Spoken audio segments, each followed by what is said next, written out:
My name's Jim Beck, and I am the chairman of the Texas Alliance of Energy Producers for the state of Texas. Appreciate you joining the program here today. We were also talking a little bit beforehand. You've got some land up in the Bakken area as well, so you've got not only a familiarity with the Texas oil and gas area, but at least a pulse on up in the North Dakota area, huh?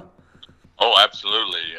Yeah, my grandfather homesteaded up there, took the train to Belfield, and if he'd gone north, I would have been in the Bakken play, but he went south, so all I've got is dry farming.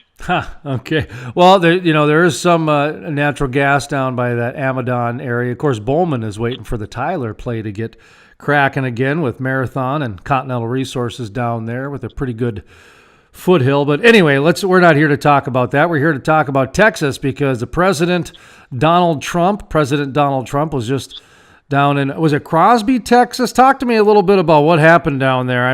It's been all over the news, but you're down there, boots on the ground area, so you hear the good, the bad, the ugly, and everything with it. So talk to us a little bit about the Trump visit.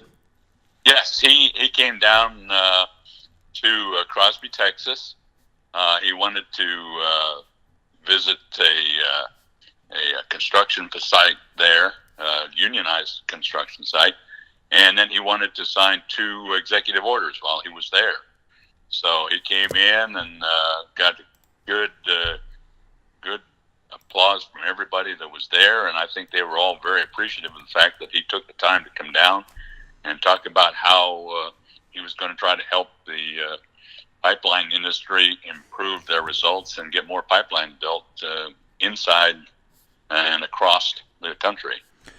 Now, you're down in Texas. What are there issues with pipelines down there? I'm not familiar with the Texas pipeline politics. I'm familiar with the Keystone pipeline politics. I'm familiar with the Dakota Access pipeline politics. I'm familiar with the idiosyncrasies of the North Dakota Bakken, we'll even say down into Wyoming, Montana area. But Texas, not so much. Are there hurdles, I guess, down there, regulatory issues? Just talk to me a little bit about that pipeline regulatory issues and that sort of thing. I know this is symbolic for federal and et cetera, but just use it as a platform to talk about the pipelines down there.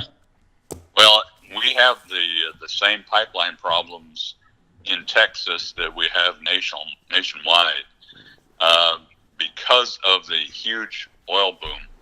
Drilling for shales in the Permian Basin. They now estimate that the potential oil reserves in the Permian Basin are anywhere between 500 billion and 1.5 trillion barrels of oil. And there really has not been any major pipelines built out of that area since the 60s. So with these tremendous wells that they're bringing on, it completely overloaded the pipeline situation, getting oil from the Permian Basin, which is in the Midland, Odessa area, down to the Gulf Coast refineries. And so there has been a huge push to build new both natural gas lines and oil lines to get this production out of West Texas. And we've found tremendous resistance to building new pipelines from that area in the state of Texas. So we're currently fighting battles right now. The legislature here in Texas meets biannually, and right now there's a big battle going on trying to change some of the eminent domain rules to make it a little more fair and balanced, so that both the ranchers here in the state of Texas and the pipelines can work out an equitable solution to being able to build the number of pipelines that they need to build to get the oil and natural gas out of the Permian Basin and down to the Gulf Coast and into actually Mexico. Mexico is going to be one of our big takers for natural gas. Well, Mexico's salivating to get exactly the natural gas. That's a story we've been covering for several years here on our program. That's always seem to end up with a bottleneck in the Permian, and that's kind of what you're talking about there is a bottleneck, aren't you? That it just seems that if there was a little bit more of different areas. You mentioned Corpus Christi with the Gulf. Ian Vasey has been on our program with the Economic Development Council here a number of times, talking about the major investments in Corpus Christi. Dr. Lauren Scott from Louisiana State, he's with the economics and does oil and gas. He's mentioned Lake Charles as a big investment in the petrochemical industries, especially. So when I look at the Permian and all the different tentacles that they can pipeline to, from Lake Charles to Corpus Christi to, I suppose, even up to Kansas, up to Cushing up there. Is that how you're looking at it too? Is that the Permian is it bottlenecking? Is it a hub? It just seems like there's so much more that could come out of there, and there's stuff coming from other shale plays too. You know what I mean? Oh, absolutely. No, you're absolutely right about that. What we're finding is that along with the tremendous amount of oil that we're producing, there's a lot of what we call casing head gas that is being produced in the Permian Basin. So we have a huge bottleneck. Every pipeline out of the Permian Basin right now is full. So as you drill a well and you put it online, you can't really produce the oil because there's no room in any of the pipelines. So what happens in that case is that you see a huge differential. They'll say, we can pay you $15 below NYMEX pricing to take your oil. So there's just a major, major problem. And so a lot of companies are just drilling wells and not producing them. They're what we call DUCs.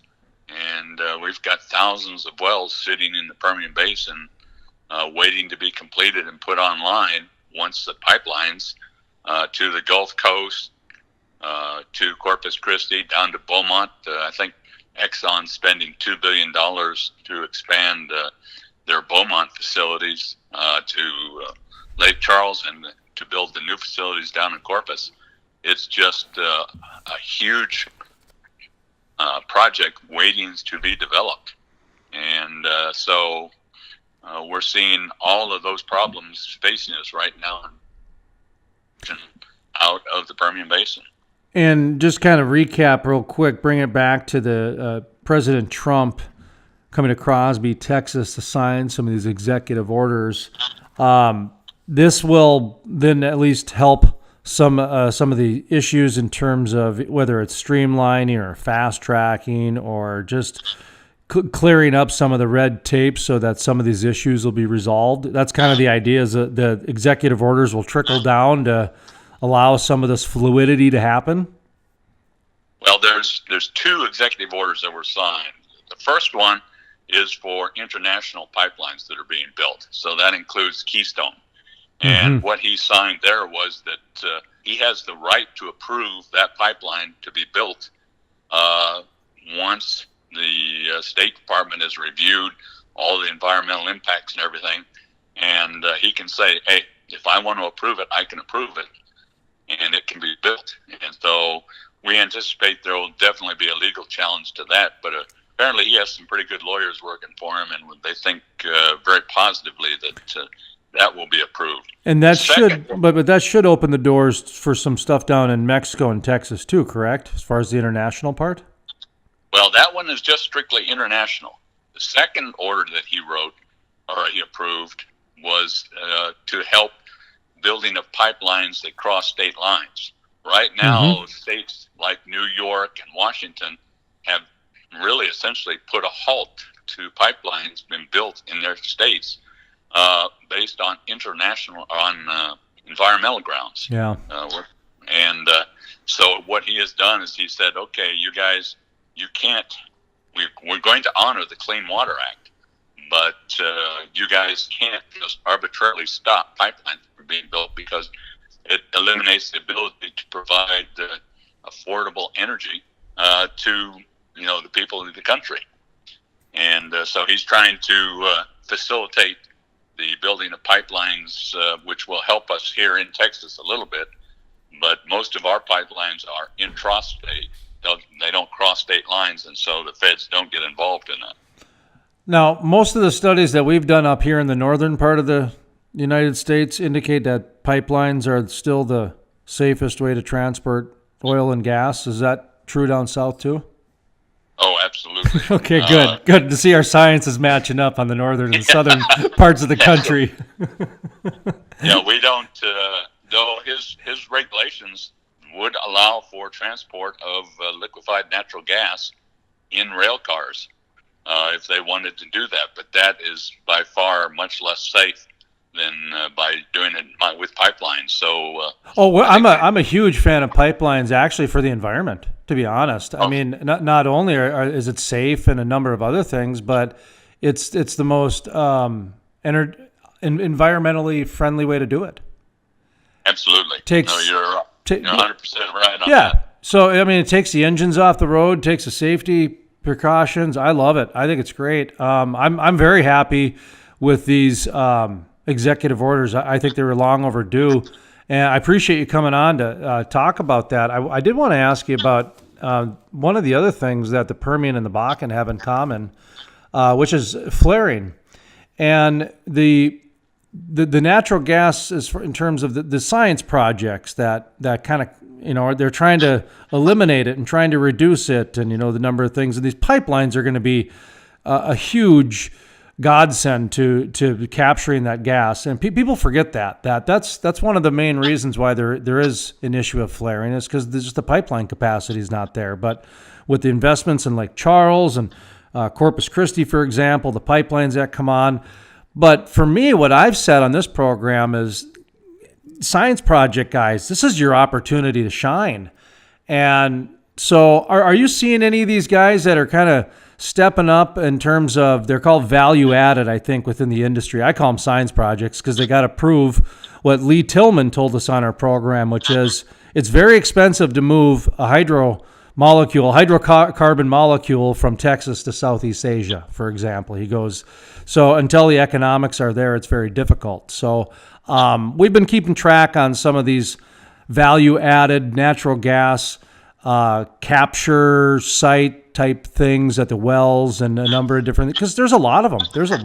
And, God bless them for, sticking their necks out and trying different things. But it just doesn't seem like any of them have taken off to that next level yet. Do you have any idea what I'm talking about? Is there any of them that you see potential in? Just talk to me. I guess react to my long-winded question statement. No, you're absolutely right. Innovation is the name of the game when it comes to trying to handle emissions control. And we've got a number of companies trying many different things down here. The other big issue that we have here that folds right in with that is water production. We're producing upwards 6 billion barrels of water a year. And so they're trying to integrate ways that they can do desalination with some of the heat or some of the flaring with the natural gas, so that you can actually produce water that can be used for irrigation. And so there's a huge area that is currently being researched. That is interesting. That is really interesting, actually. The water innovation. That's the next level we're talking about here. Absolutely. I mean, that's going to be, West Texas is normally very dry. It has almost no rain. And if you could actually harness 6 billion barrels of water a year and turn it into something that could be usable for farmland, it would be a tremendous boom to the state and the country. That would actually be a paradigm shift in the agriculture industry. Absolutely. The way that horizontal drilling and hydraulic fracturing changed the oil and gas industry, that would turn around and change the ag industry once again. Wow, that's incredible. Man, I didn't expect that. Well, the American spirit is very inventive, and when an opportunity presents itself, we'll find some way to utilize it. So how's business down there? Is it booming like it's supposed to be? We'll kind of wrap up here. By the way, we've got Jim Beck with us, the Texas Star Alliance. He's the chairman. And we're talking about Donald Trump down in Crosby, Texas, signing some of the executive orders, what kind of impact that's going to have specifically down in Texas. Of course, the Permian, which I've read studies, by the way, 70% of the shale activity over the next 30 years is going to come out of the Permian. Now, I don't know if that's been adjusted at all since a couple years ago when I saw that, but what that told me is that Texas is going to be doing a lot of the drilling, because we're not even mentioning the Eagle Ford or the Haynes villas either, as far as what they're contributing to the Shale Play USA. But just give us kind of a state of the union down there for Texas and the Permian and everything. Well, right now, what we're seeing is probably what you'd say consolidation. Chevron just announced that they're buying Anadarko primarily because for their acreage there in the Permian. We expect Exxon is actually the biggest driller right now in the Permian Basin, so the majors are moving in there. But right now we're sort of in a holding pattern until those pipelines can be built. We're actually seeing some layoffs occurring in the industry because there's just not that much activity because we can't get the products out to market. So we're in a holding pattern. It's sort of flat right now. And once those pipelines are built, Katie, bar the door, you're going to see things really booming down here in Texas. Any final thoughts? I like to give guests kind of the final word without a question framed by me in case they want to reiterate something or we missed something or they got a good chili recipe, whatever. Doesn't matter. We're open to we're open to anything on final thoughts here. I'm looking forward. I gotta get back to North Dakota at least 2 or 3 times a year, get to my farm, and I really love it up there. So I really appreciate North Dakota, and it's a big change when you leave a city with a population of about 5 million and get out to the country where your nearest neighbor is 3 miles away. So it's really lovely, and I really appreciate North Dakota, and it's a fantastic place.